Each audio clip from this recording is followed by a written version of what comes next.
Happy Wednesday. Happened Hello. happened again. We weren't even paying attention. It turned into another Wednesday night. So good to see everybody again. Jenny, what is this? This is now our fourth Fourth. wild tea party. So we are a month old, a little bit tea Oh, party. excellent. Hi, everybody. Welcome. Happy New Absolutely. Year.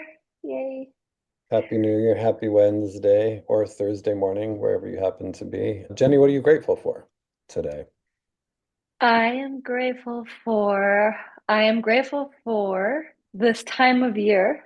I actually wrote about it in our sip and share is that I love to feel that embodied blossoming that's about to happen. I am a water element, so I really love that dark, wise, quiet time. And now I feel this natural growing renewal. And I just want to bring all you with me on this celebration. So I'm grateful for this time of year and I'm ready for some flowers to bloom and some greens to eat. How about you? That was a good one. The weather. It has been crazy. 70 some degrees here in Chattanooga, Tennessee, the last couple of days, and go outside and not even think about needing long sleeves or a jacket of any kind, which is in sharp contrast to the snow we had a couple weeks ago, both of which seem to be relatively unusual. But like you, and we haven't really talked about it much on this call, on these wild tea parties, but many of you guys that have been to the retreats together with Lee know that Sulio and I have a farm just south of here, and it's starting to feel like spring, like all of the grass is starting to come out and the green, and so it's exciting to see nature start to exert itself and know that we don't have to do anything. It's just going to happen for us. We don't have to pay attention, or even if we tried to help, it probably wouldn't do much good. But Jenny, I'll go through our little, and just as a reminder to everybody, Jenny will do some qigong teaching, and then we'll do a little transition and talk some more about oolong tea today. We're going to learn a little bit more about the process of making oolong, and especially this video in particular will show you it's different than the pu'er that we looked at. Some similarities, but in many ways more intense in a way. Looking forward to sharing that to you. So welcome to the Wild Tea Party. This is a space where tea and movement converge to bring harmony, connection, and vitality to our lives. Together, we are embarking on a journey inspired by the timeless wisdom of tea and the flowing energy of qigong. And as Thich Nhat Hanh reminds us, which has become the mantra for the Wild Tea Party, is to drink your tea slowly and reverently as if it is the axis on which the whole world earth revolves slowly, evenly, without rushing towards the future. Live the actual moment. Only this moment is life. In this spirit, each session will not only explore the mystery, mythology, and health benefits of a specific tea or herb, but also weave in the gentle practice of Qigong.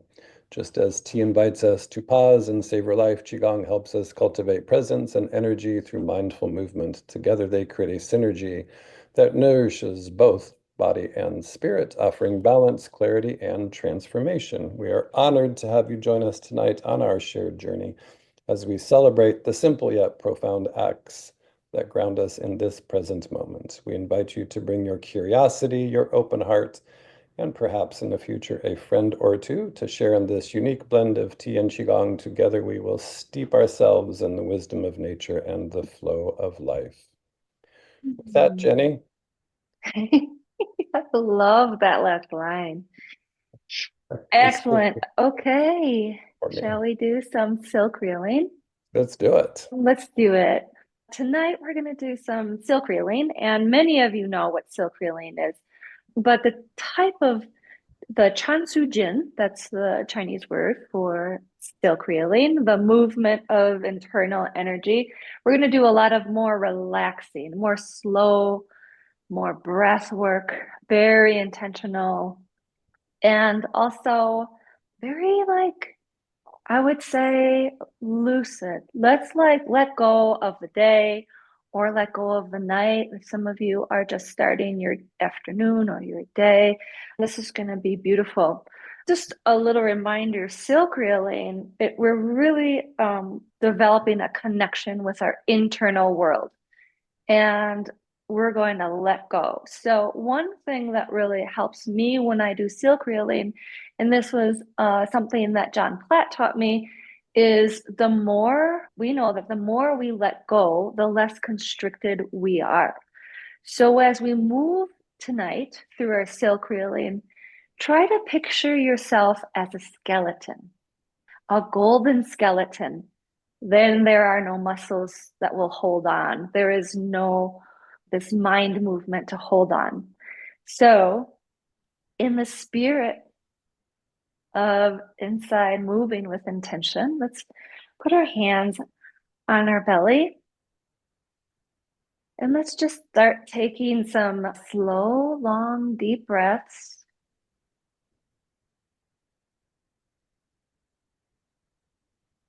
To really connect with that earth energy.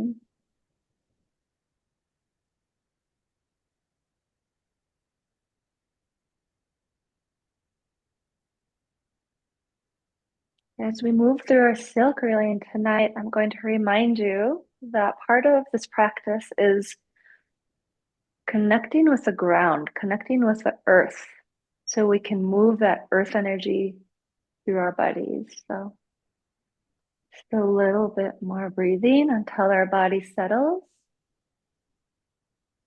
Letting go with every breath. Nice and relaxed.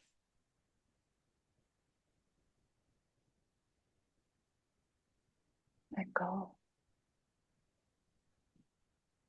Picturing your golden skeleton just standing here glowing lovely. And now that we're ready to work with the energy that we just built in our lower dantian, we can move our feet shoulder width apart. And we're going to start with our hands with our silk reeling. Really gentle. Remember, silk reeling is like that spider web. We're building that silk web that has no weaver. So there is no forcing. This is not a stretch. This is just a moving, glowing energy through your joints. As you can see, there's a saying for silk reeling. I think it's like when the wind blows the leaves in the tree, it blows the whole tree. We are all connected. Find that rhythm. And let's go the other way. So we're working with rotations and spirals tonight or today. You can play with that range of motion. Make sure your shoulders are soft. And as you can see, there's motion in my elbows as well. Just feeling that rocking earth energy. And let's bring it to a stillness. Clasping our hands and we're gonna go wrist over wrist. Again, softening all the edges. Working with the breath.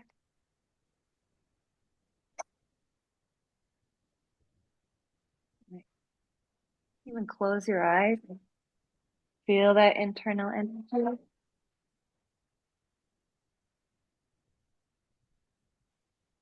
Moving from the inside. And we can start doing the unwinding from the center. So the way we're going to move into unwinding from the center, we're going to make these spirals a little bit bigger and reach up with an elbow. Again, this is not a stretch. We're oiling our joints. And here we're moving from the center. Our lower dantian is leading us. Pulling that right hip forward as the right elbow goes, left hip. Nice. Softening your knees.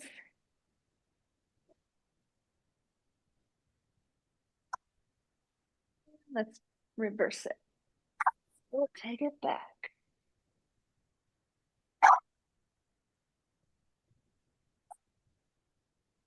You can play with the speed here. We can slow it down.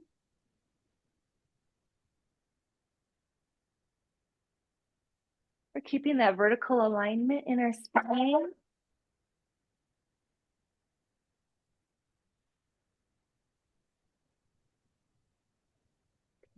Let's bring it to a standing still. And dropping our hands down. A little sense and feel, and start some spinal enlivening next with our hands in the air. We're going to lift up our heels and we're going to rotate with the spine. So we can just start nice and slow, back and forth, and we're ringing out the day. Again, this is not a stretch, no forcing.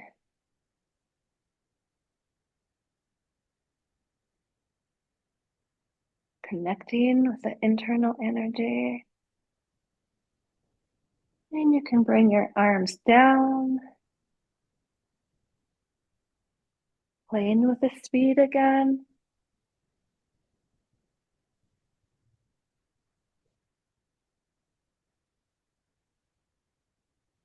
Take it down lower. Nice rotation.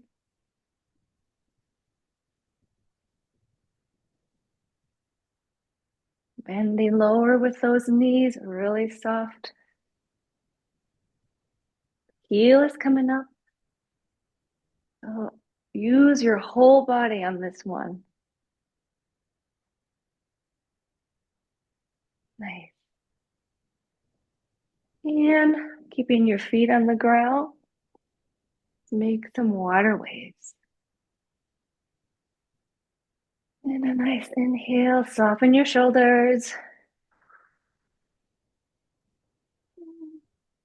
You can sigh a couple times if you want, let it go. Swirling with the hands, swirling with the shoulders. So we're rotating at the hips.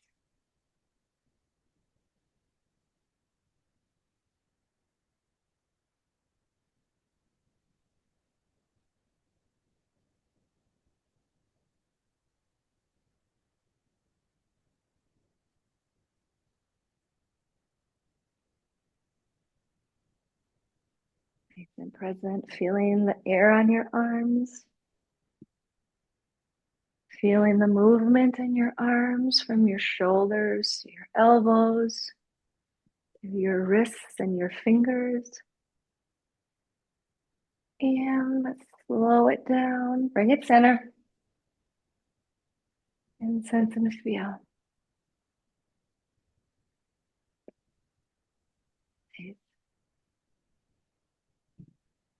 Feel the earth connected. We're going to continue to work with that grounding energy. We're going to move right into Buddha holds up the earth. It's going to be a variation from the Silk Relaying workshop if you have that. So let's round our arms in front with a nice inhale, nice slow, deep, long inhale. We're going to bring up our arms, a little spiral. Exhale. Let's bring it down. Nice. Let's bring it up with an inhale. Nice spiral inhale. And bring it down. Let's do one more like this. Inhale.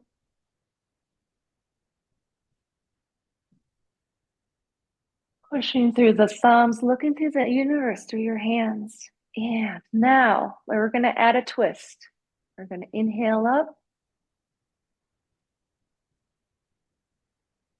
And exhale, twist.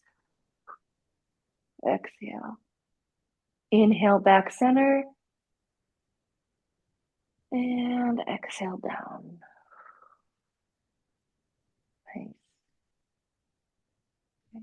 Inhale up.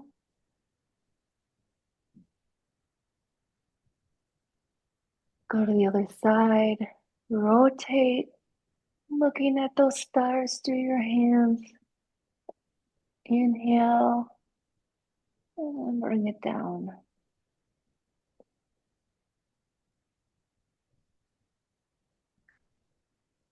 Belly, ribs, chest. Pause. Exhale. Inhale and down.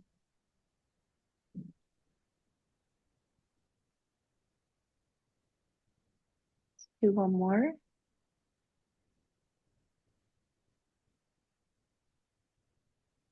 And exhale as we rotate. Squeeze it out. Inhale. And let's bring those hands down.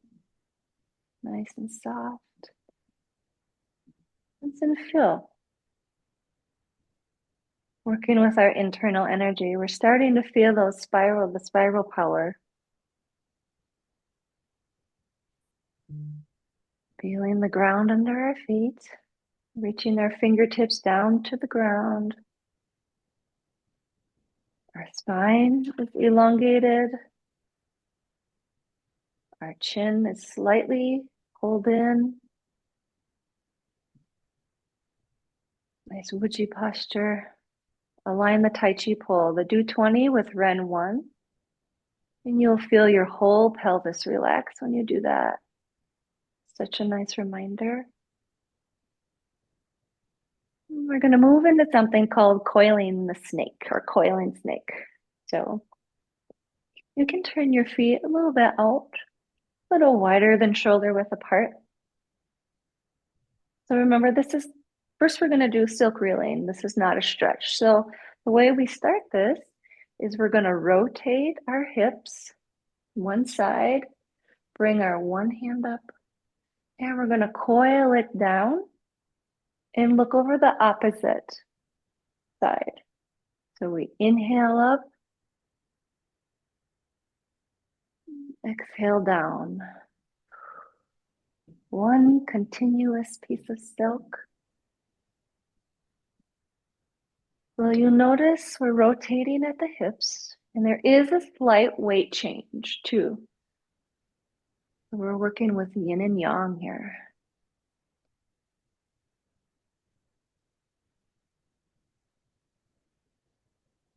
We're facing away. Soften.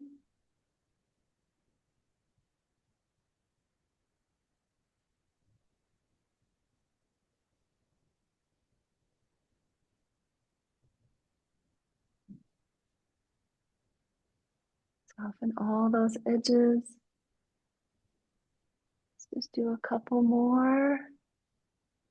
Inhale up.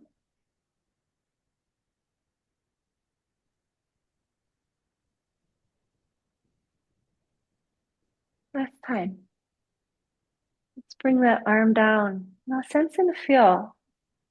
Feel how different your two shoulders are. This is how prolific silk reeling is. So much space in there.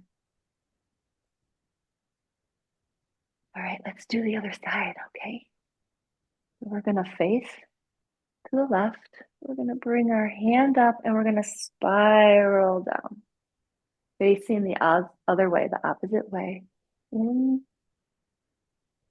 nice relaxation. Now you can really allow your body, everything is connected. So it almost feels like a little dance.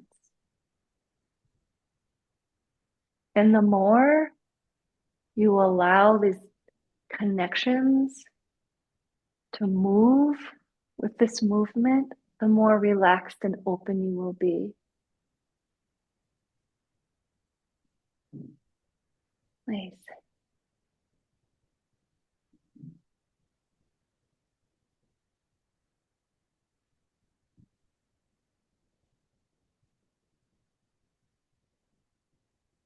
Excellent. Let's just do one more and we'll bring it to the other side. Nice. Okay. So let's turn this into a little bit of a stretch. So we're going to start the same way. We'll go to our right. We're going to bring our hand in, shift the weight. Now reach those fingers down to the earth and look over your opposite shoulder. But try not to force. Take a couple breaths. Nice. And we can let it relax. Let's do it again.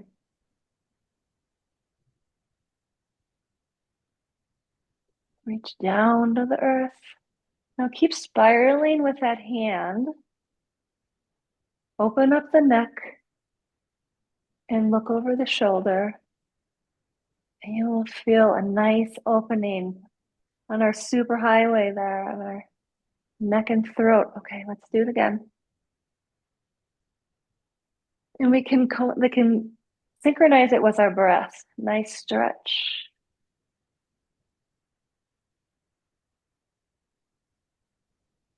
So this movement is so good for everything from tendonitis, getting over frozen shoulder, wrist pain, carpal tunnel syndrome.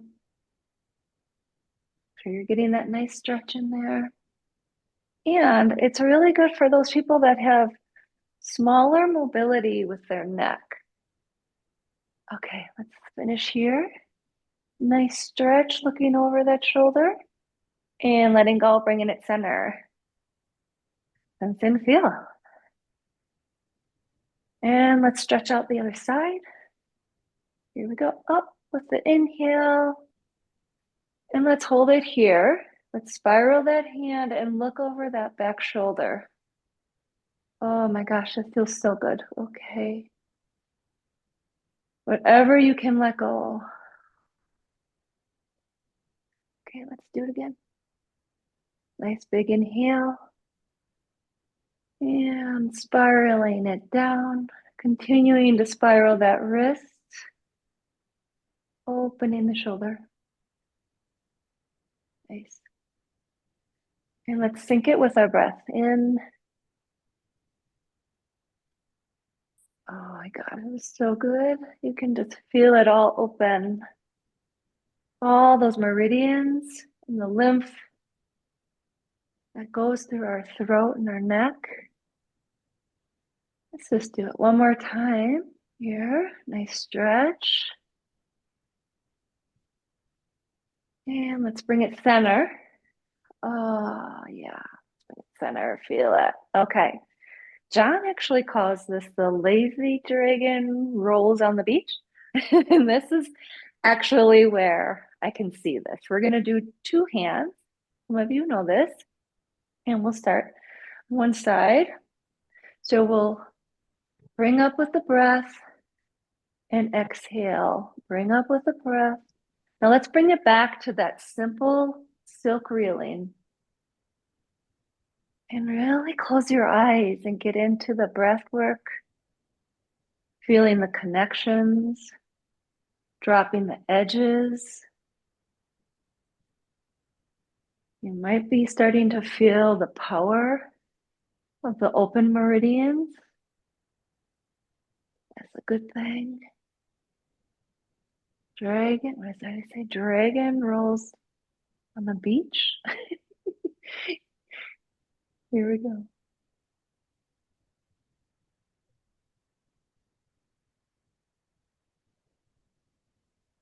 Shifting the weight.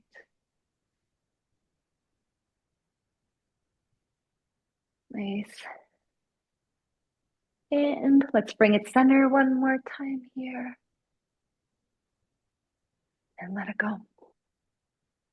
Okay, so let's just sense and feel. We're going to do a little bit of the silk reeling shaking right now. But what you did right now is you opened up a lot of gates, I think it's the 8 big joints where stagnation can happen. So what we're going to do is shake a little bit. And the silk reeling shaking is you have your hands above your head like this.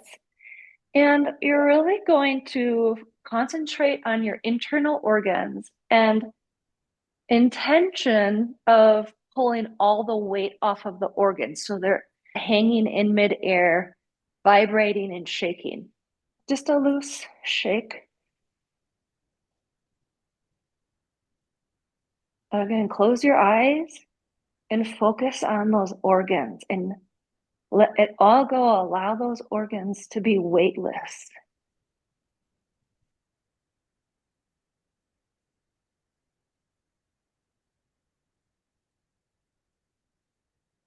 Take a couple sighs. Okay,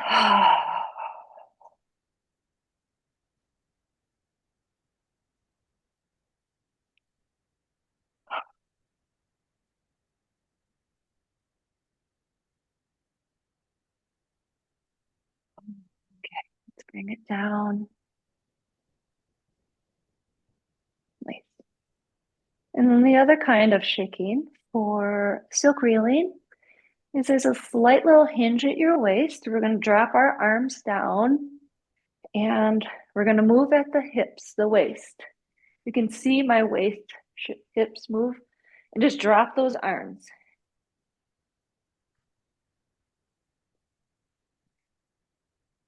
You can speed it up if you want. You can slow it down.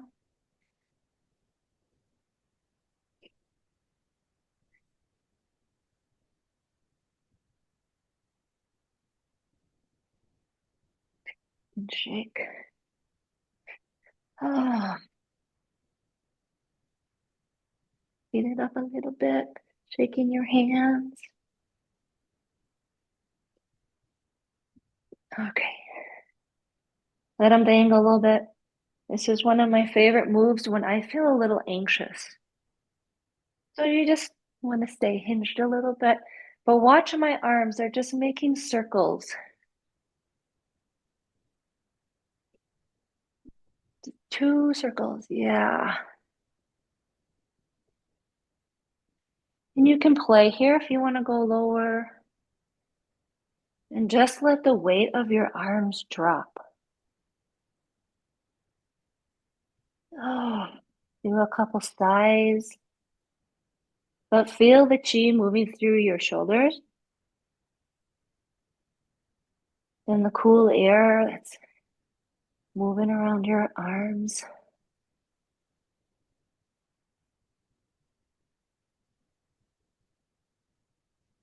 You can bring it up a little bit slowly.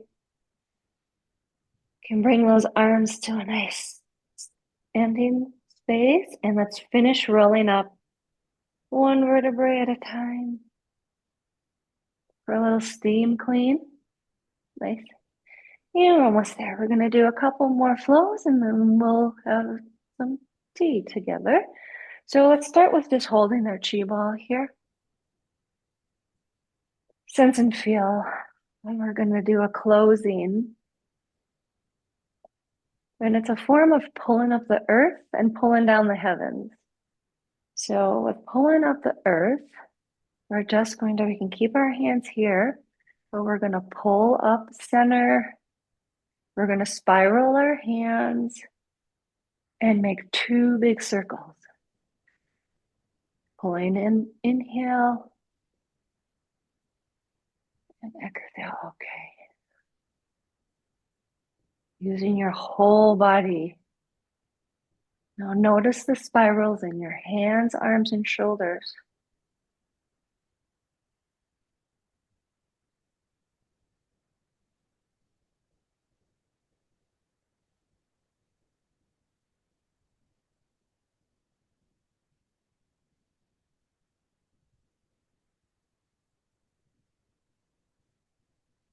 Now this is a little less of pulling up the earth than it is silk reeling with the shoulders. A little movement in the knees.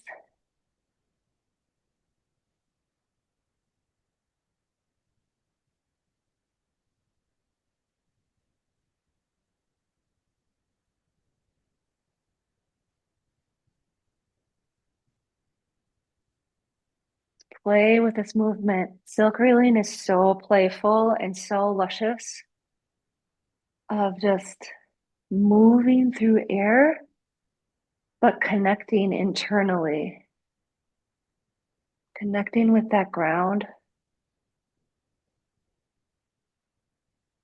Let's just do a couple more up.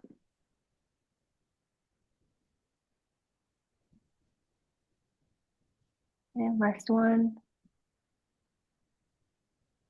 Nice big spiral. And we're gonna actually now opposite, pull down the heavens. But this one, we're still gonna use a nice spiral. So inhale up, take a dive down, spiral. Nice. Inhale up. So you're getting all those connective tissue moving and pumping. And at your comfort level, you can put your tongue on the top of the roof of your mouth. Anytime you do silk reeling, that'd be a great thing to do.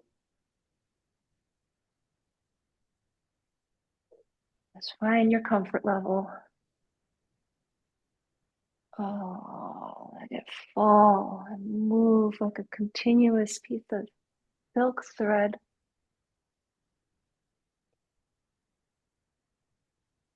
Nice. Oh, yes. I love moving with you all. This is so nice. Oh, let's do a couple more.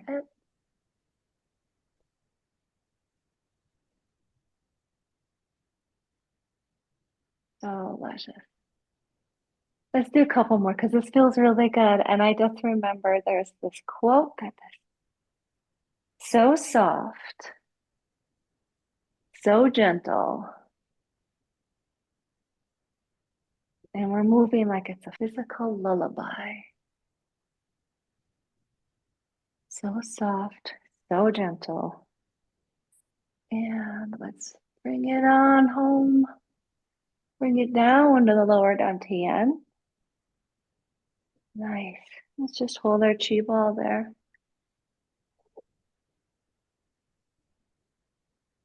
Ah, connect with the earth. Feel the bubbling springs, kidney 1. Put our mind down into our lower dantian with our hands on our belly.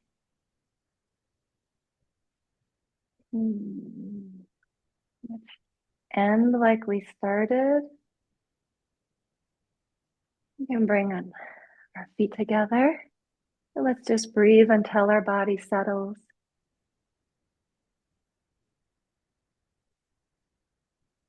And connect with that spiraling energy and allow bamboo in the wind. Wherever that cultivated, healthy chi needs to go, let it go.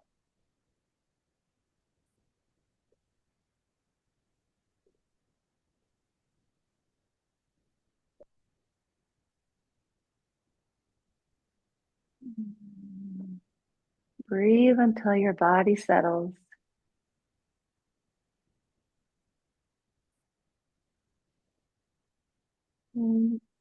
Open your eyes gently. Place your attention on your feet. Place your attention on your ankles, your knees, and your quad. This whole pelvis area is our quad. Now, imagine that your quad is just like a bowl and it's holding your organs like a bowl full of fruit. And everything is relaxed.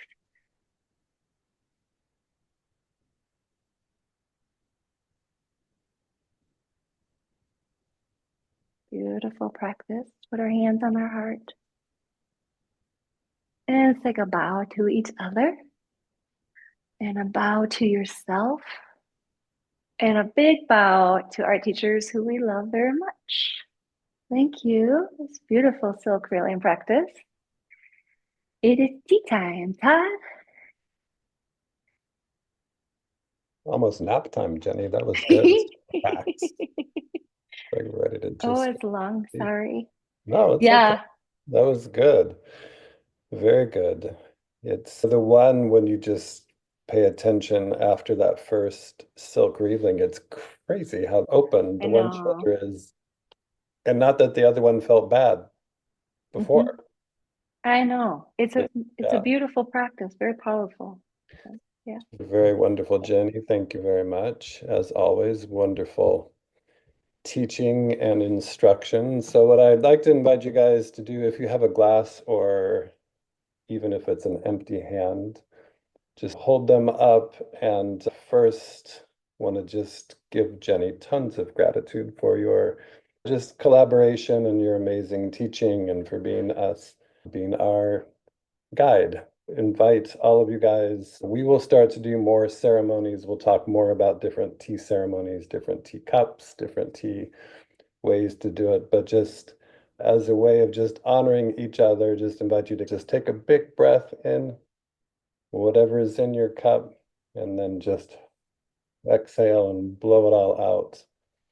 And just again, one more bow to Jenny, our Qigong teacher for today, and to all of you guys for being here with us, wherever you guys happen to be. It's touching for us that you guys will be here to spend this time with us because you have a lot of other options, other ways to spend your Wednesday evenings or your Thursday mornings or wherever you happen to be. Having said all that, we want to continue on our oolong journey. And so, again, because it's better to see things in action, I found a great video that really explains the complexity that goes into making oolong tea.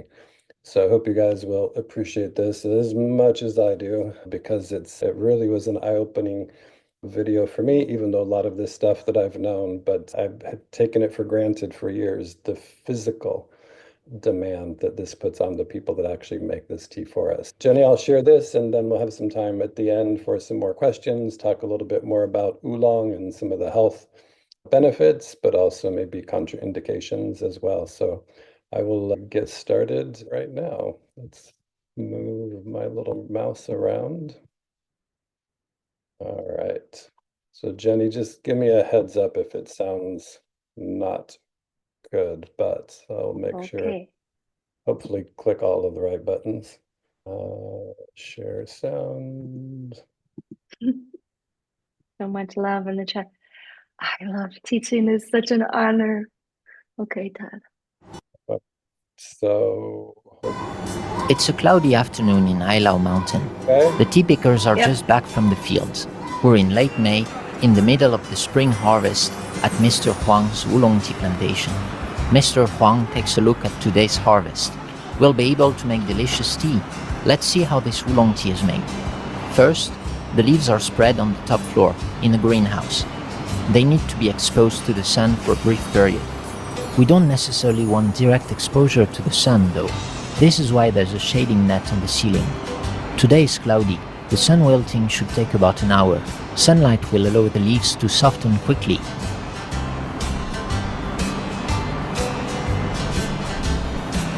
Mr. Huang doesn't get to sleep much during the harvest, as it requires a 24/7 presence. He likes to oversee each step of the process. We got beautiful leaves today. The leaves are moved downstairs. No need to pack them. Gravity will help us on this one. This is a typical Taiwanese factory design. That saves a lot of time. We spread them on flatbed baskets. They will wither for a couple of hours inside the factory. You need to get the thickness right, as it determines the speed at which the tea withers. Some of their water will evaporate, allowing them to soften further. It takes about 8 hours. They are shuffled a couple of times during the process to ensure homogeneous withering. There's about 200 baskets worth of leaves today. That's a lot of tea to shuffle and requires a permanent presence from the workers. Again, Mr. Huang inspects the leaves. The smell tells you when they are ready. We'll wait a bit more and go drink tea in the meanwhile. Mr. Huang shows us how soft the leaves have turned during this process. You see how the stem bends now? This loss of turgescence is crucial to make the next step work. The leaves are put in a big tumbler for the next step, shaking. It's a simple machine in which the leaves go up and down. Each time they fall, small bruises are created, especially on the sides of the leaves. This speeds up the oxidation process. It only lasts a couple of minutes. You don't want too much bruising, just enough to bring out the best flavor out of the leaves. To complete this step, a second machine is used, with a similar purpose. It is used at the end of the shaking step, to also loosen the leaves and give them a better shape. Now that the leaves are bruised, they need some time to oxidize.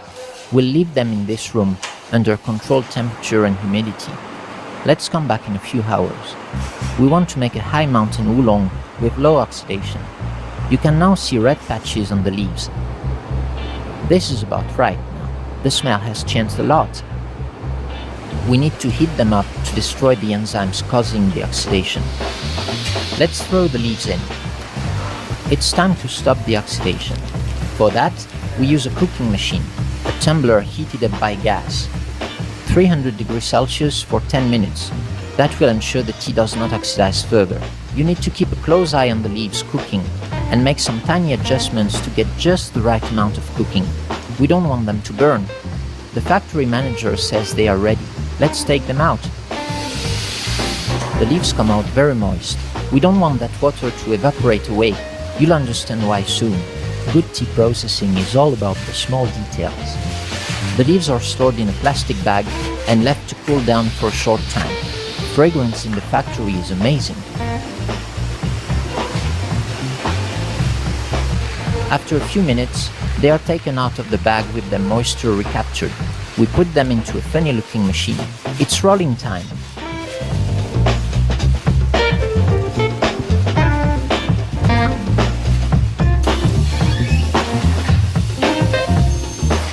The leaves are kneaded gently over the machine wall.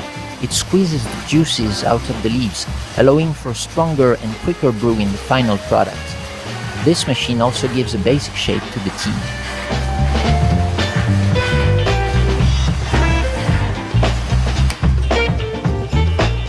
Making good tea is all about paying attention and keeping close contact with the leaves.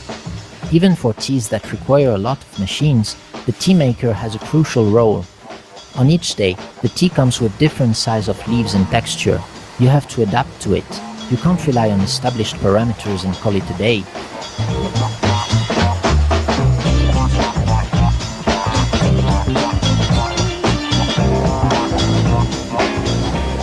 Again, Mr. Huang controls the smell and texture of the tea. It allows him to make adjustments in the processing. The leaves are left to rest for a while. At this point, you could directly dry the tea and drink it, but you'd find it quite bitter. We need an extra step to make it softer and more enjoyable, and this will take us a whole day, and I do mean 24 hours. This is really what makes high mountain oolong so labor-intensive.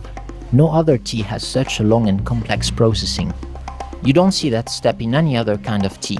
The leaves are put into a large piece of cloth, which is tightened to make a big tea ball.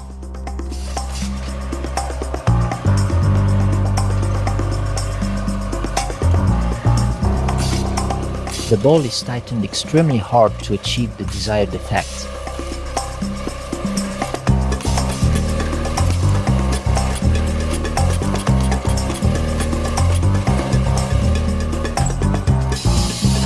The bunch of leaves is placed in yet another machine that will add pressure on the ball and shape the leaves inside into pearls.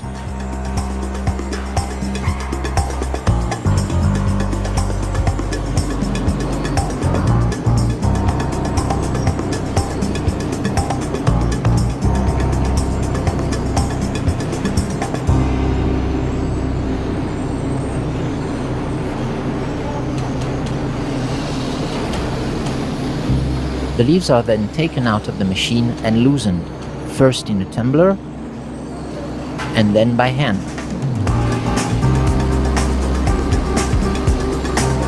As you can see, they don't look like pearls yet. That's because we only did that once. We need to repeat that process 5 times.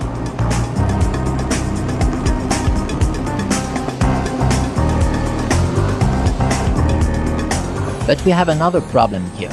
If the leaves are too hard, they will get crushed. We need to keep them flexible.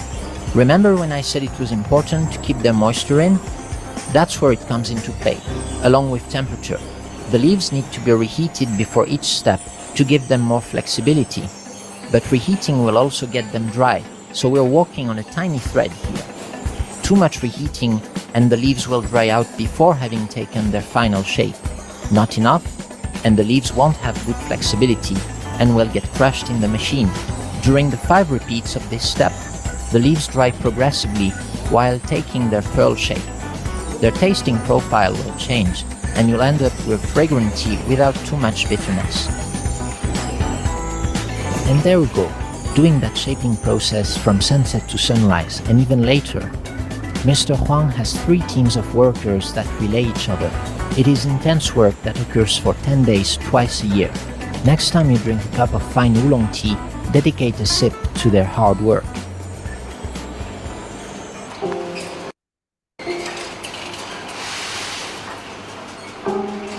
It took 2 days of work to get these leaves into their final shape.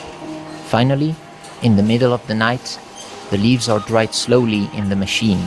You can give them some amount of roast by playing with the temperature of the dryer. Today, we'll go for 90 degrees Celsius and 2 hours of drying. The leaves come out slowly and are laid on bamboo baskets for last time before being vacuum sealed into their final packaging.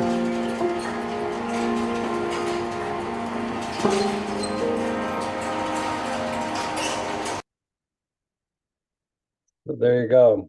It's just amazing how I always think of tea without technology for some reason. Like it just happens magically in caves somewhere over years and years. So I think it's interesting how long that it actually takes to make that tea.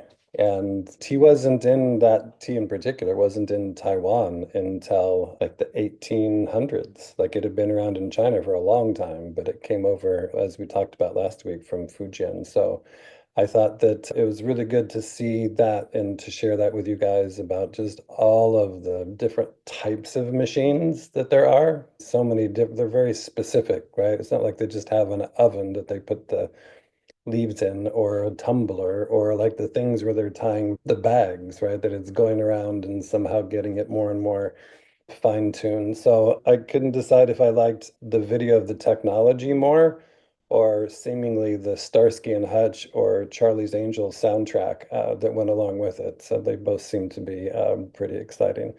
So hopefully that's helpful.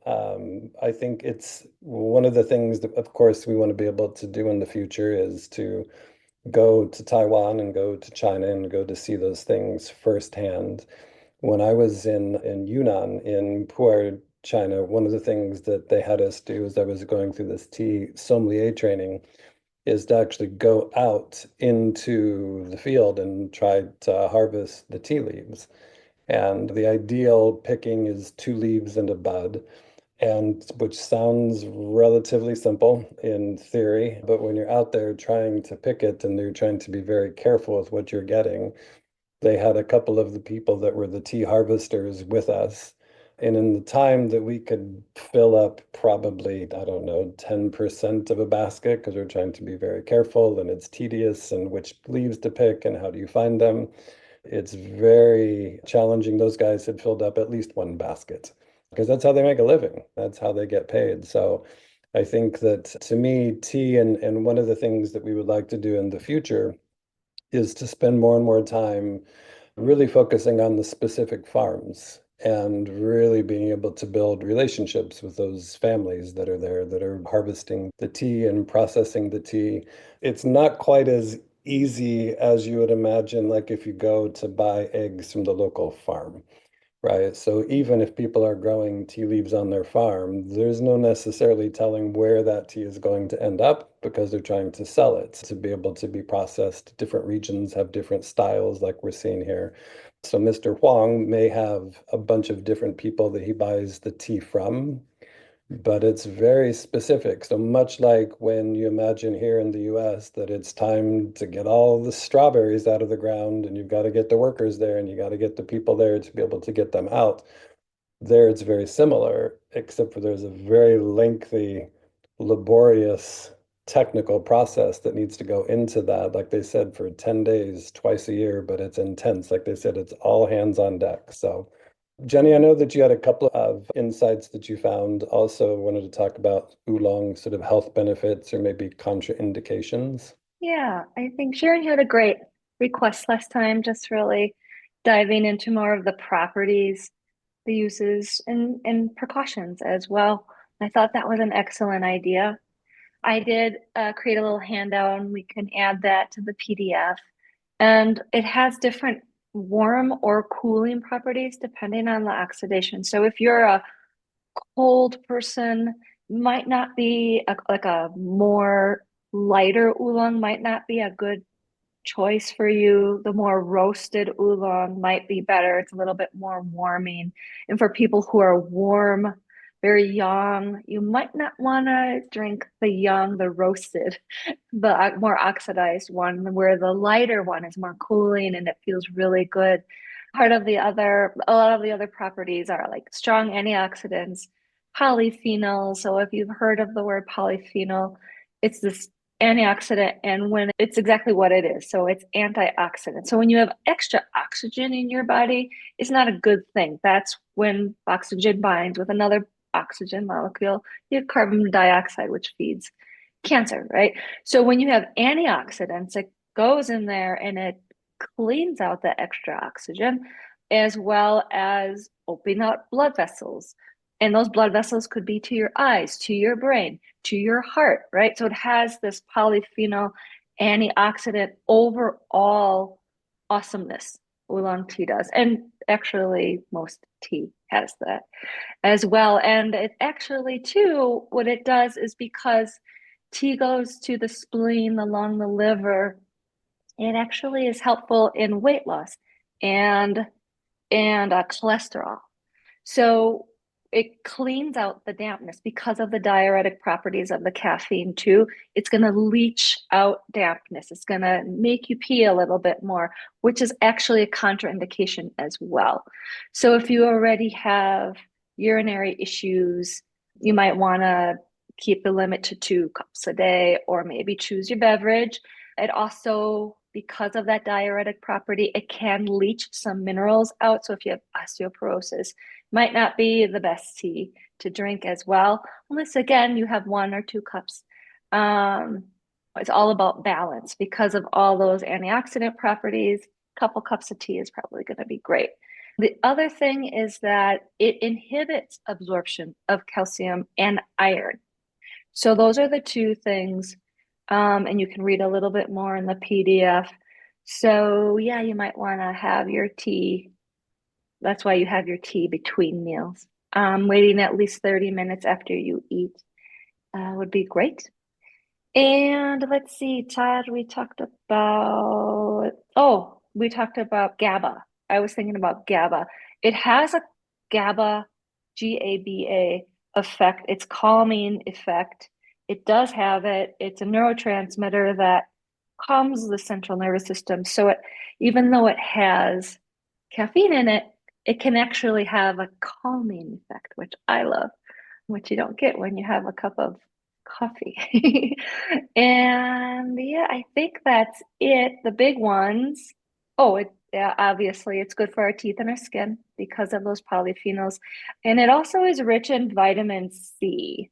If you don't want to let it steep too long because some of those immune properties can go to the wayside, but it's good for the immunity as well. So if you drink your oolong every morning, like I do, a couple cups of tea with my qigong, I can really feel it help my immunity.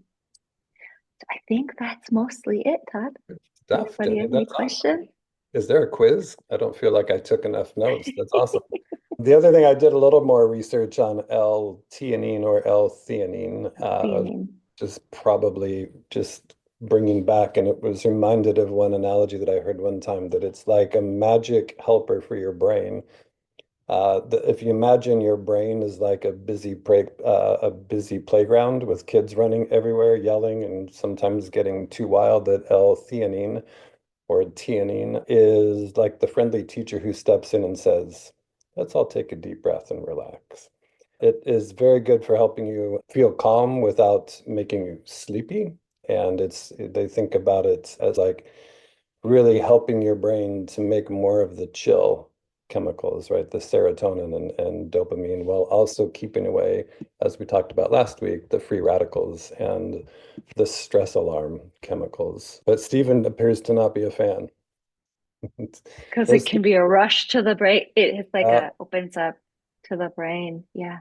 like a vasodilator It's a young, in the head. yeah. Yeah, interesting. Interesting. Definitely want to open it up for any thoughts, questions, comments, concerns that you guys have. Hi, Nushin. Happy Wednesday. Happy Wednesday, happy hump day, as they say. Yes. Yeah, I have this question that what time is better to just drink the oolong tea in terms of the circadian rhythms? That's like a morning or afternoon or evening. Do you have any preference? Or depends on when people, huh? Yeah, me Jenny. take, yeah. It would be great in the morning. Usually an hour after you wake up is a nice time to start. And it's great. It helps with digestion. So a nice cup of oolong tea, an hour, 30 minutes to an hour after you have your lunch is great. I wouldn't have it past, if you have sleep problems, I wouldn't have any past 2 or 3 if you have a sensitivity to caffeine. But yeah, I would say morning and a nice cup of delicious oolong after lunch is, I love that. It just really helps with digestion. Yeah, yeah. Mhm. So I want to make sure I understood that. So you're saying that you do not drink it with your food, with your meal, especially with your lunch. Is that what you said? Right. Yeah, actually, that's what I said. And you don't want to drink any fluids with your meal unless you need it to help you swallow. But when you drink fluids with your meal, it can dilute the gastric juices and the enzymes and all of those things. So it's best not to have tea with your meal. And it's good to have tea after your meal for sure. Thank you. Hmm. Thanks, Nushin. Hi, Chris. Happy Wednesday. Happy Wednesday.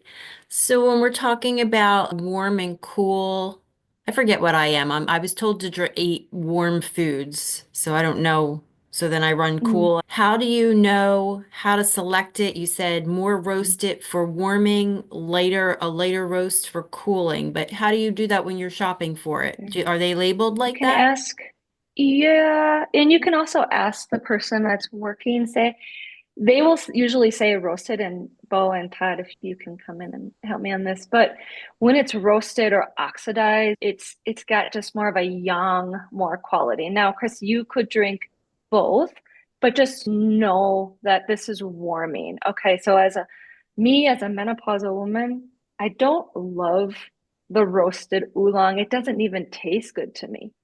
Like I love those high, fresh mountain, even in like just nice fresh green. It's lighter. It's, I don't know, you can feel the properties right as soon as it hits your tongue. So it's cooling, but not cold. And it's lighter. Yeah. It seems like too, sometimes those warming roasted blends, they can cause the shakes a little bit if you're sensitive to caffeine, make you feel like hot, young. He Okay. rises and it can rest your mind, make you monkey mind a little bit. Similar to coffee, not as bad though, not as even close. Yeah, pretty Um, blessed with that. I don't have issues with coffee or caffeine, yeah, although I do limit I it. would try both, Chris. I Okay. bet you could do both. Yeah. Well, I Hmm. Okay. See think what you're, typically, see what Jenny, you're, like the Chinese teas, like the Wu Yi teas, are usually roasted longer and darker. So they usually have more sort of mineral flavors and usually bigger, fuller bodies. So probably the Taiwanese ones would be a little better in terms of more, they're usually less oxidized and usually a little bit creamier, but usually the ones from Wuyi, the Da Hong Pao and some of the other ones have very big, bold, that roastiness, and it could be some of that metallic that you don't connect with that Thank you. feels repelling. Thanks, Chris. Thanks for coming back. Good to see you again. You too. Jenny, we're a little bit over our time. Anything else that you want to share as we wrap up? I don't. That was beautiful. It was a beautiful video. I Yeah, will, but I'm gonna stick around. Yeah, I'll stick yeah, around if anybody has any more questions. But yeah, sounds that's it. good. I will just close with our Thich Nhat Hanh quote that we like. I guess it is becoming a mantra, and at some point would probably make sense if we actually memorized it, especially since I saw it sitting across from me for however long at Rishi Tea. And I think I don't know if I mentioned on this one, but that a good friend of ours, Angie DeStephanis, actually had that then tattooed, at least the part, only this moment is life on the inside of her arm. So now she lives with that everywhere that she goes. Very good. I just can't figure out where my piece of paper went since I actually don't have it memorized quite yet. Oh, here we go. Wrong screen. The challenge of trying to work with multiple screens. So Thich Nhat Hanh reminds us to drink your tea slowly and reverently, as if it is the axis on which the whole world earth revolves slowly, evenly, without rushing towards the future. Live the actual moment. Only this moment is life. Thank you, Mm, everybody. And just a quick reminder that we are now have a YouTube channel. So we'll have these wild tea parties. As soon as I can figure it out, we'll figure out how to actually broadcast there live also. We do have an Instagram account that is also available where we'll have a lot more tips and insights over there. But super grateful for you guys to all be with us here this evening. Thank you, everybody. thank Jenny, you, you're going to stick around everybody. for a few minutes. Yeah, I can stick around. Yeah, I'll let everybody unmute if they want. And yeah, thank you everybody for showing up and doing qigong with me. Um, Yeah. my gosh, it's such an honor to play in the chi field with you.